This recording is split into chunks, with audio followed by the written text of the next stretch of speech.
ಸ್ಯಾಂಡಲ್ವುಡ್ನ ಹಿರಿತೆರೆ ಕಿರುತೆರೆಯಲ್ಲಿ ತನ್ನದೇ ಛಾಪು ಮೂಡಿಸಿದ್ದ ದಿಲೀಪ್ ರಾಜ್ ಬೆಳಗಾಗೆದ್ದ ತಕ್ಷಣ ಇನ್ನಿಲ್ಲ ಅನ್ನೋ ಸುದ್ದಿ ಸ್ಯಾಂಡಲ್ವುಡ್ಗೆ ಬರ ಸಿಡಿಲು ಬಡದಂತೆ ಬಡಿಯಿತು. ದಿಲೀಪ್ ರಾಜ್ ಜೊತೆಗಿನ ಒಂದು ದೊಡ್ಡ ಬಳಗ ಇವತ್ತಿಗೂ ಕಿರುತೆರೆ ಮತ್ತು ಹಿರಿತೆರೆಯಲ್ಲಿ ದೊಡ್ಡ ಹೆಸರು ಮಾಡಿದವರ ಬಳಗ. ದಿಲೀಪ್ ರಾಜ್ ಜೊತೆಗೆ ಸಿನಿಮಾ ರಂಗ ಕಿರುತೆರೆಯಲ್ಲಿ ದೊಡ್ಡ ಹೆಸರು ಮಾಡಿದ ಅವರ ಬಳಗ ಇವತ್ತು ಶಾಕ್ನಲ್ಲಿದೆ. ಕೆಲವೇ ನಿಮಿಷಗಳ ಮುಂಚೆ ಗೋಲ್ಡನ್ ಸ್ಟಾರ್ ಗಣೇಶ್ ಮಾತಾಡ್ತಾ ಅವರ ಸಿನಿ ಜರ್ನಿನ ನೆನಪಿಸ್ಕೊಳ್ತಾ ಇದ್ರು. ಸಿನಿಮಾದ ಅವಕಾಶಕ್ಕಾಗಿ ತಾವೆಲ್ಲರೂ ಪ್ರಯತ್ನ ಪಟ್ಟಿದ್ದು, ಮೊದಲಿಗೆ ದಿಲೀಪ್ ರಾಜ್ ಅವರಿಗೆ ಅವಕಾಶ ಸಿಕ್ಕಿದ್ದು ಸೇರಿದಂತೆ ಎಲ್ಲ ನೆನಪಿಸಿಕೊಳ್ತಾ ಇದ್ರು. ಆ ಸ್ನೇಹಿತರ ಬಳಗದಿಂದ ಒಂದು ಕೊಂಡಿ ಇವತ್ತು ಕಳಚಿದೆ. ಪ್ರತಿಯೊಬ್ಬರೂ ಮಾತನಾಡಿದ್ದು ಇವರ ವ್ಯಕ್ತಿತ್ವದ ಬಗ್ಗೆ, ಕೆಲಸದ ನಿಷ್ಠೆಯ ಬಗ್ಗೆ. ಒಂದೇ ಕಾಲಕ್ಕೆ ಎಷ್ಟು ವಿಷಯಗಳತ್ತ ಇವರು ಗಮನ ಹರಿಸ್ತಾ ಇದ್ರು ಅಂತ TN ಸೀತಾರಾಮ್ ಅವರು ಹೇಳ್ತಾ ಇದ್ರು. 2-3 ಪ್ರೊಡಕ್ಷನ್ಗಳಲ್ಲಿ ಕೆಲಸ ಮಾಡ್ತಾ ಇದ್ದ, ಹೇಗೆ ಸಾಧ್ಯನೋ ಅನ್ನೋದು ನಮ್ಮೆಲ್ರಿಗೂ ಆಶ್ಚರ್ಯ ಆಗ್ತಾ ಇತ್ತು ಅಂತ. ಹಾಗೆ ಅಪಾರ ಸ್ನೇಹಿತರ ಬಳಗ.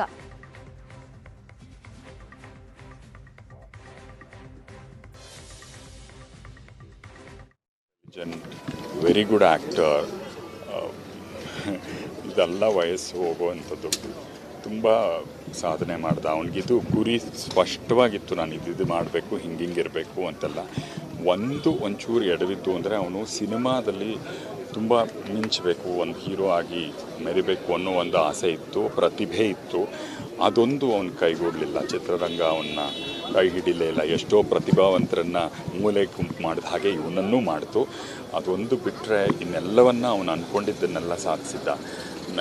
ಮುಂದಿಂದು ಗೊತ್ತಿಲ್ಲ. ಇತ್ತೀಚೆಗೆ ಅವನ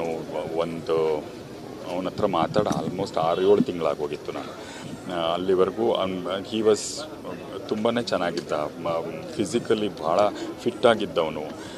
ಗೊತ್ತಿಲ್ಲ ಏನು your ambition itself is your ಮುಳುವಾಗತ್ತಾ ಗೊತ್ತಿಲ್ಲ. ಪಾಪ ವಿದ್ಯಾ, ಹೆಂಡತಿ, ಮಕ್ಕಳು, ಅವ್ರಿಗೆ ದೊಡ್ಡ ಆಘಾತ.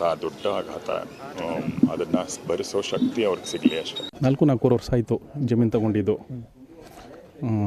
ಅವಾಗಿಂದ ಇಲ್ಲೇ ಇರ್ತಿರೋದು ಅವರು. ಯಾವಾಗ ಫ್ರೀ ಟೈಮ್ ಯಾವಾಗ ಸಿಗುತ್ತೆ ಅವಾಗೆಲ್ಲ ಬಂದು ಇಲ್ಲಿ ಹೋಗ್ತಾಯಿದ್ರು. ಅವ್ರ ಸ್ಟೈಲಲ್ಲೇ ಯಾರು ಇದ್ದು ತೊಗೊಂಡಿಲ್ಲ. ಅವ್ರದ್ದೇ ಆದ ಐಡಿಯಾದಲ್ಲಿ ಮನೆ ಕಟ್ಟಿಸ್ಕೊಂಡು ಅವರೇ ಇಲ್ಲೇ ಇರಬೇಕು ಅಂತ ಮನೆ ಕಟ್ಟಿಸಿದ್ರು. ಸರ್ ಇಷ್ಟು ದಿನ ಅಂತ ಏನಿಲ್ಲ, ವಾರಕ್ಕಾದ್ರೂ ಬರ್ಬೋದು, 2 ದಿನಕ್ಕೆ ಬರ್ಬೋದಾಯ್ತು. ಅವ್ರಿಗೆ ಫ್ರೀ ಯಾವಾಗ ಸಿಗ್ತದೋ ಅವಾಗೆಲ್ಲ ಇಲ್ಲೇ ಬರ್ತಿದ್ದು. ಫ್ಯಾಮಿಲಿ ಎಲ್ಲ ಬಂದ್ಬಿಡೋದು. ಈ ಊರ ಜೊತೆ ಎಲ್ಲ ಒಡನಾಟ ಹೆಂಗಿತ್ತು? ಚೆನ್ನಾಗಿತ್ತು ಸರ್, ತುಂಬ ಚೆನ್ನಾಗಿತ್ತು. ನಮ್ಮ ಜೊತೆ ಎಲ್ಲ ತುಂಬ ಚೆನ್ನಾಗಿತ್ತು ಸರ್. ಜಮೀನು ನಮ್ಮದೇ 4 ವರ್ಷದಿಂದ ತೊಗೊಂಡದ್ದು. ಅವ್ರ ಹತ್ರ ನಮ್ಮ ಅತ್ತೆ ಮಗ ಗುರುಪ್ರಸಾದ್ ಅಂತ ಡೈರೆಕ್ಟರ್ ಕೆಲಸ ಮಾಡ್ತಿದ್ರು. ಅವ್ರು ಬಂದು ಅವ್ರಿಗೆ ಕೊಡಿಸೋದು. ಅವರು ಈಗ ಬಂದಾಗ ಊರವ್ರಿಗೆಲ್ಲ ಫೋನ್ ಮಾಡ್ತಿದ್ರು? ನಮ್ಮ ಫೋನ್ ಮಾಡ್ತಿದ್ರು. ಅವ್ರ ಕಾಂಟ್ಯಾಕ್ಟಲ್ಲಿ ಯಾರವ್ರು ಅವ್ರಿಗೆಲ್ಲ ಫೋನ್ ಮಾಡ್ಕೊಳ್ಳೋರು. ಬೇರೆ ಯಾರು ಇಲ್ಲ. ಇಲ್ಲಿ ಬರೋರು ಅಕ್ಕಪಕ್ಕ ಬರೋರಿಗೆಲ್ಲರೂ ಮಾತಾಡ್ಸೋರು. ಕಾಂಟ್ಯಾಕ್ಟ್ ಯಾರು ನಂಬರ್ ಐತೆ ಅವ್ರ ಜೊತೆ ಚೆನ್ನಾಗಿ ಮಾತಾಡೋರು. ಆಮೇಲೆ ಊರಿನ ಫಂಕ್ಷನ್ಸ್ಗಳಿಗೆ ಏನು ಹೇಳಿದ್ರು ಬರ್ತಿದ್ರು. ಅವ್ರ ಕೈಲಿ ಎಷ್ಟು ಸಹಾಯ ಆಯ್ತದ ಅದು ಅಮೌಂಟ್ ಕೊಡೋರು. ಎಲ್ಲಕ್ಕೂ ಏನು ಇಲ್ಲ ಯಾವಾಗ ನೋಡಿದ್ದು ಸರ್. ಅವ್ರನ್ನ ನಿನ್ನೆ ಸಾಯಂಕಾಲ ಮಾತಾಡಿದ್ದೀನಿ, ಮೊನ್ನೆ ಸಾಯಂಕಾಲ ಮಾತಾಡಿದ್ದೀನಿ. ಅವ್ರನ್ನ ನೋಡಾಗಲೇ ನಾನು 2 ತಿಂಗಳಾಯಿತು. 2 ತಿಂಗಳಿಂದ ಬಂದಿಲ್ಲ. ಫೋನ್ ಮಾಡ್ತಾ ಇರ್ತಾರೆ.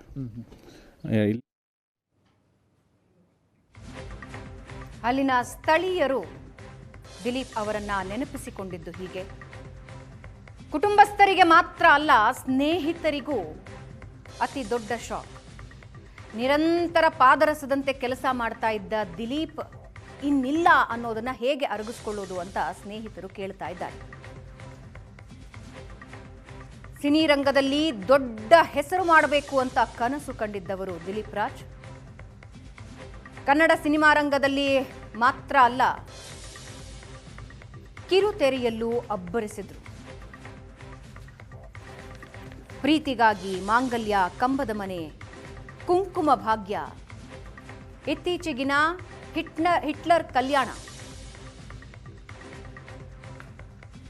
ದಿಲೀಪ್ ರಾಜರಿಗೆ ಹೆಸರು ತಂದುಕೊಟ್ಟ ಸೀರಿಯಲ್ಗಳಿವೆ.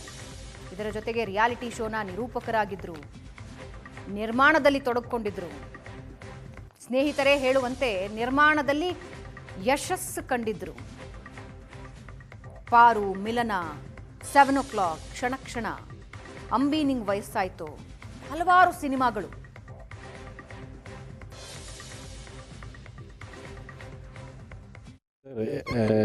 ನಾನು ನೋಡಿದ್ದೀನಿ ತುಂಬ ಪ್ರೊಡಕ್ಷನ್ ತುಂಬ ಕಡೆ ಕೆಲಸ ಮಾಡಿದ್ದೀನಿ. ಬಟ್ ಇಲ್ಲಿ ಕೆಲಸ ಮಾಡ್ತಿದ್ದೆ ಬೇರೆ ರೀತಿ. ಅಂದರೆ ನಾವೆಲ್ಲ ಒಂದು ಮನೇಲಿ ಫ್ಯಾಮಿಲಿ ಹೆಂಗಿರುತ್ತೆ ಅದೇ ಥರ ಇರ್ತಿದ್ವಿ. ಪ್ರತಿಯೊಂದು ಆಗು ಹೋಗು ಏನೇ ಇರಲಿ ಅವ್ರ ಜೊತೆ ಡಿಸ್ಕಸ್ ಮಾಡ್ತಾಯಿದ್ವಿ. ದೇವರಾಜ್ ನಿಮ್ಮ ಮಗನ ಚೆನ್ನಾಗಿ ಓದಿಸಿ ಅಂತ ಹೇಳ್ತಾಯಿದ್ರು.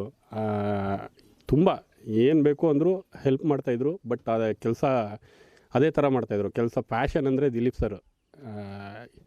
ಇಂಡಸ್ಟ್ರಿಗೆ ಫ್ಯಾಷನ್ ಅನ್ನೋದು ಹೇಳ್ಕೊಟ್ಟಿದ್ದೆ ದಿಲೀಪ್ ಸರ್ ಅಂತ ನಾನು ಅನ್ಕೋತೀನಿ. ಅಂದರೆ ಈ ಥರ ಮಾಡಬೇಕು, ಇದೇ ಥರ ಇರಬೇಕು, ಈ ಥರದ್ದು ಹಿಂಗೆ ಮಾಡಬೇಕು, ಈ ಥರ ಇರಬೇಕು, ಡೈರೆಕ್ಷನ್ ಹಿಂಗಾಗಬೇಕು. ಅವರು ನಾಳೆ ಶೂಟ್ ಮಾಡಬೇಕು ಫಸ್ಟ್ ಸೀನ್ ಅಂದರೆ ಹಿಂದೊಂದು ದಿವಸ ನೈಟು ಈ ಥರ ಪ್ಲ್ಯಾನ್ ಮಾಡ್ಕೊಳ್ಳಿ ದೇವರಾಜ್ ಹಿಂಗಿರುತ್ತೆ ಇಲ್ಲಿರುತ್ತೆ, ಈ ಶಾರ್ಟ್ ಹಿಂಗೆ ತೊಗೊಳ್ಳೋಣ ಅಂತ. ಸರ್ ಇಡೀ ಒಂದು ಸೀರಿಯಲ್ ಶೂಟ್ ಸ್ಟಾರ್ಟ್ ಆಗಬೇಕು, ಇನ್ನೊಂದು ದಿವಸ ಯಾವುದಾದ್ರೂ ಸ್ಪೆಷಲ್ ಶೂಟ್ ಆಗಬೇಕು ಅಂದರೆ ಇನ್ನೊಂದು ದಿವಸ ಎಲ್ಲ ಸೆಟ್ ಹುಡುಗನಿಂದ ಹಿಡಿದು ಪ್ರತಿಯೊಬ್ಬನ್ನು ಕೂರಿಸ್ಕೊಂಡು ಕತೆ ಹೇಳ್ತಾಯಿದ್ರು. ಆ ಥರದ್ದು ನಾನು ನೋಡೇ ಇಲ್ಲ. ಪ್ರತಿ ಸೆಟ್ ಹುಡುಗ, ಯೂನಿಟ್ಟು, ಈ ಮೇಕಪ್ ಮ್ಯಾನು, ಪ್ರತಿಯೊಬ್ಬರೂ ಎಲ್ಲರನ್ನೂ ಕೂರಿಸ್ಕೊಂಡು ಕತೆ ಹೇಳ್ತಾಯಿದ್ರು. ಹಿಂಗಾಗಬೇಕು, ಹಿಂಗಾಗತ್ತೆ, ಹಿಂಗೆ ಅಂತ. ಆ ಥರದ್ದು